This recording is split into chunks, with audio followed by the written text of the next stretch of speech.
Hello' everyone. যিহেতু আজি বতৰ একদম ভাল নহয়, গতিকে এয়া মৰ্ণিঙত ৰাতিপুৱা একাপ চাহ লৈ মোৰ প্লান্টছখিনি চাই আৰম্ভণি হয় ৰাতিপুৱা ভাগ। গতিকে এয়া কামত লাগিছোঁ। যিমানে কামত সহায় কৰা মানুহ নাথাকক কিয়, নিজেই নকৰিলে সকলো মিছা।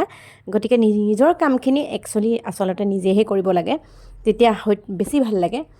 আৰু এয়া অলপমান চাফাই কাম আছিলে, গতিকে ষ্টাডি টেবুলখন অকণমান ধূলি হৈ আছিলে, চাফা তাফা কৰি ল'লোঁ।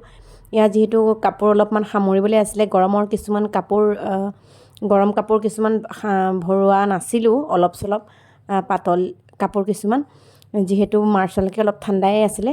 গতিকে এতিয়া অকণমান সামৰি সুতৰি থৈছোঁ আৰু অলপমান এই আলমাৰীত নেফনেল গুটি দি পেলাই থৈ দিছোঁ। আপোনালোকে বাৰু দিয়েনে পোক পৰুৱা নোসোমাবলৈ?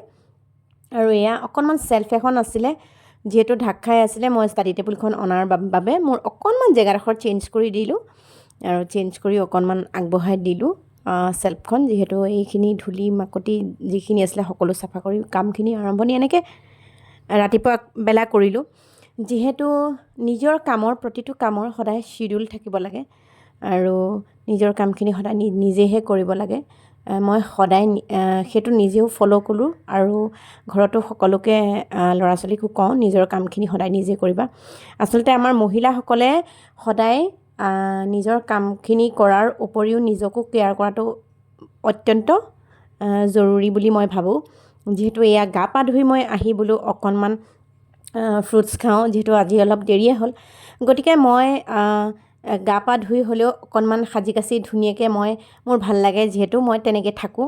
অকণমান ধুনীয়াকৈ কাপোৰ এযোৰ পিন্ধি নিজকে ঘৰটো যেনেকৈ সজাই পৰাই মানুহে ৰাখে, গতিকে নিজকো তেনেকৈ ৰাখিব লাগে আৰু নিজৰ মনবিলাকো ভাল লাগে।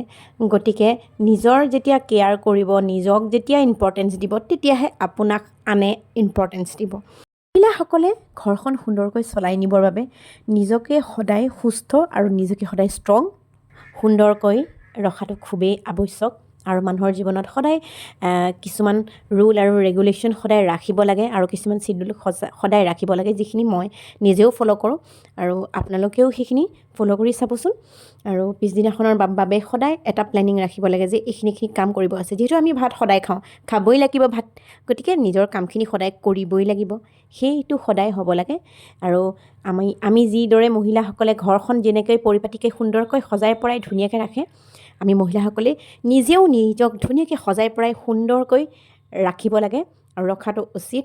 আৰু আমি ভাল হৈ ধুনীয়াকৈ থাকিলেহে ঘৰখনো সুন্দৰ হৈ ধুনীয়াকৈ সুস্থ হৈ থাকিব, নহয়নে বাৰু? কি কয় বাৰু সকলোৱে?